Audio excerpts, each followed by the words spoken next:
Hey Simonics, what's up? Welcome to our Christmas season special tutorial. So today, in order to kick off the Christmas season, I wanted to implement a little calendar with Ionic. So this is a very traditional thing we use. Of course, I know not all religions are celebrating Christmas, but we do, and I kind of enjoyed this idea. So even if you don't celebrate it, perhaps the logic might be useful for you as well. So I've started a blank new Ionic application, and we don't need any package. We will rely on just some styling, JavaScript, and that's basically all. First of all, perhaps let's start by implementing an array of the doors that we want to open. So of course we got a lot of doors. I'm not sure, in Germany we use 24 doors because we celebrate on that day. Maybe in other countries you might have to use 25 doors. So we need an array with 24 or 25 elements, and we can do this using the spread operator, creating an array of 24 elements and using keys.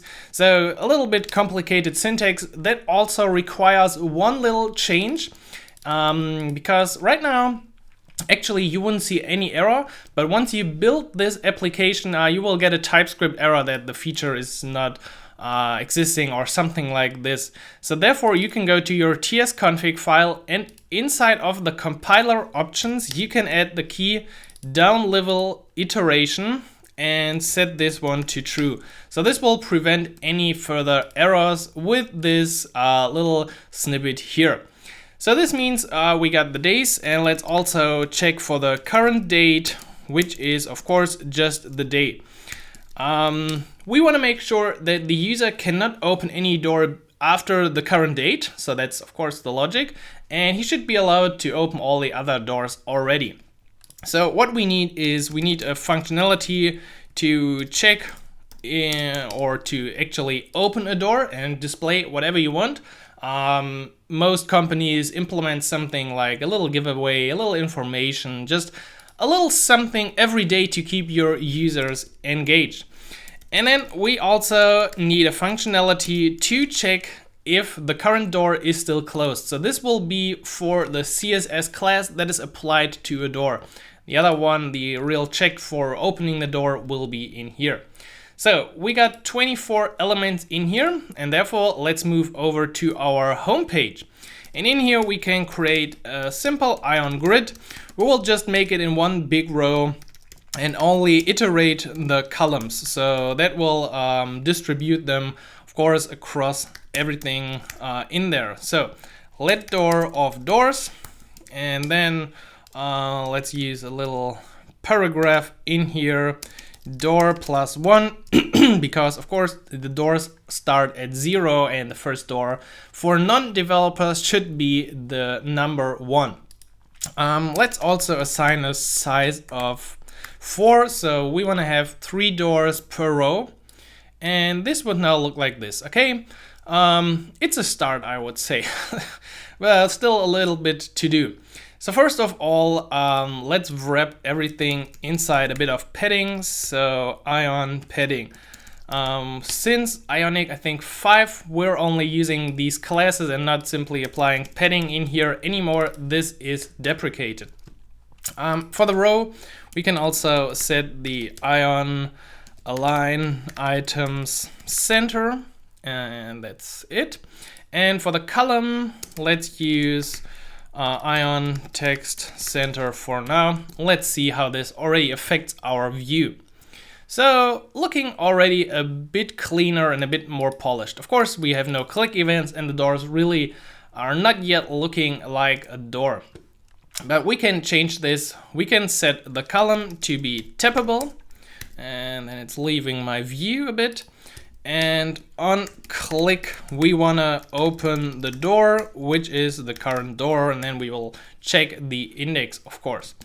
So now perhaps we'll lock out door whatever, and we just need to make sure in a few places that we check because you see this is door 0, although we're displaying 1, so you have to implement some logic for that as well. But right now we can click all the doors. That's pretty fine already. Now, at this point, we might add already a bit of CSS. So let's say, or let's wrap everything in here inside a little div that we call day. So this is one day, and we're gonna style it, because if we apply the styling to the column and then add like margin, we might run into problems that the columns are actually distributed to the next row because the margin is used up, and so we get some errors there. So let me bring in just a bit of CSS. So setting a background, using some margin, setting a fixed height, and then most of this is used to make the font appear directly in the center of the card using color white, font 600, and then we get a result like this. Okay, looks already okay, I would say. What I did as well, and thought that would give a little Christmas-ish UI, is using a background image, which I got from whatever page with free images, so a little Christmas tree in here, and I also got a font called Mountains of Christmas. I actually got this from the Google fonts. Just Google it, use the font, whatever you want. And then in order to style our view, let's first of all, let's not do whatever that was, but let's use the Ion content and set the background to our image. And this will make the background already appear a bit nicer. And now in order to apply the font, we have to first of all create this font face and load our font from the folder where we put it locally. And then we can assign it to wherever we want. So then we can go ahead and set font family to the name we used up here. So Mountains of Christmas. And then let's hit save again. And now we see we have a nice background and we have kinda cool doors in here. So this is already pretty nice, I would say. But we wanna go a step further. So perhaps you've already seen this in the preview. We had this like the little cross, like it's a gift on the background. And in order to do so, I simply added two little divs in here. So one class locked and another one locked horizontal. So these two will make a little cross on the background.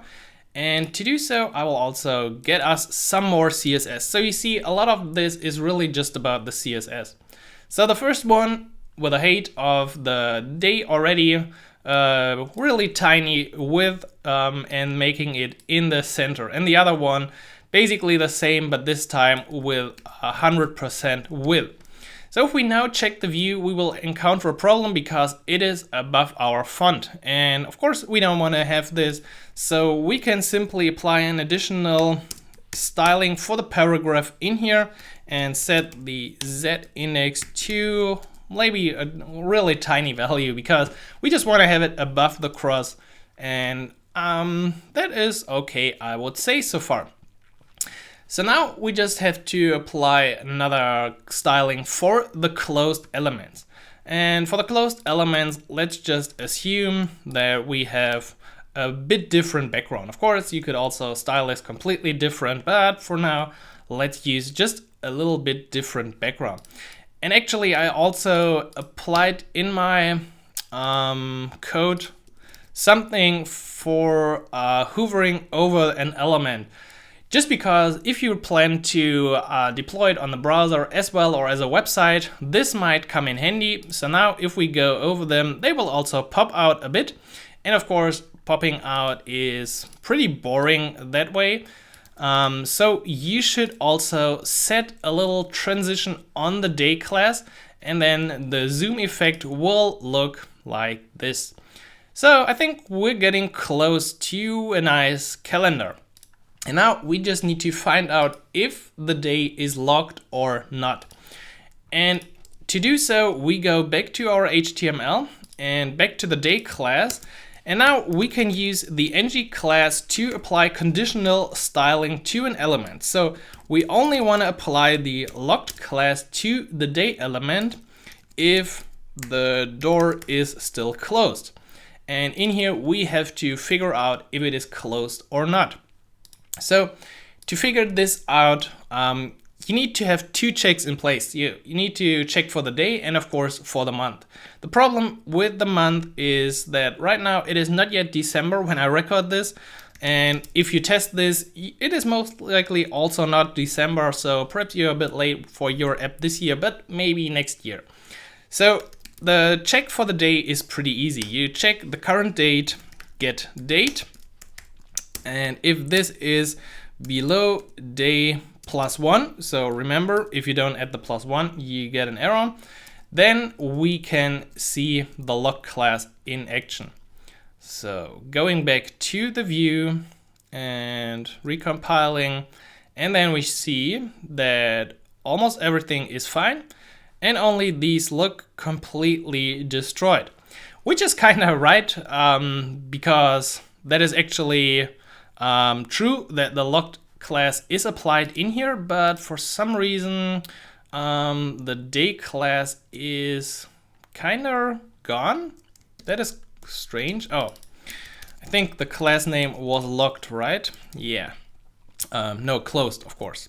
Come on, I should have picked different names. So now the closed class will be assigned, and we see these three doors are still locked. And now we need to make sure that once the user clicks on an open door, we display something, and if the door is closed, we show a little toast or something. So this check with the ng class is only for the UI, and now comes the real check from the code side of things. And in order to do so, within here, we can again use our own functionalities. So if this closed, and again, index +1, or I'm actually not sure, we're already adding +1 right here. So, I don't think we need the +1 in here. So if the door is closed, we can show a little toast. And if it is open, we show a little alert, just for the dummy purpose in here. So let's add the toast controller, and also the private alert controller. And then if it is closed, we show a little toast. Because we're using await in here, make sure to mark your function as an async function. And if the door is open and available, we display an alert, ho ho ho. So that means this is the place where you're gonna check for perhaps the day, and then display a little modal with an offer for the user, or anything that you want, any information, a little quote, whatever you plan with your calendar. So if I click the one, day one, ho ho ho, which means now I should get the offer, and I can do this for basically all days. 21, and now 22, looking locked, and we see the toast just a few more days. Same for the rest in here. So now we got all the logic in place. We got all the styling in place. And now I also wanted to add the final touch, because if you want to make this look really awesome, you need snowflakes in December. Perhaps you're living somewhere where it never snows. Actually, in Germany also, we don't have that much snow anymore, because of, I don't know why. So I found this package, I actually Googled like snowflakes, and then I found just add the styling from here. And this row is actually kind of long, so you will see this once I paste it in here. The keyframes here are kind of, well, a bit long. But anyway, we can also use the div from here. So copy everything and paste it in your home. So these are the snowflakes, and the CSS will hopefully animate them. So let's see what we implemented now. And there we go. Our Christmas calendar, it is snowing. We got the doors, some are still closed, and well, yeah, it is not yet December, as I said when I record this, but I really feel a bit like December. So I hope you enjoyed this special Christmas quick win. If you also plan to develop a calendar, maybe it's too late this year, I'm sorry, but perhaps you can still embrace or use it for your next project next year, because Christmas is every year. I hope you enjoyed it. Of course, make sure to subscribe as always and like the video. Check out my Ionic Academy, which also offers more videos, courses, and quick wins that are not related to Christmas. And then I will see you inside the next video. So have a great day and take care.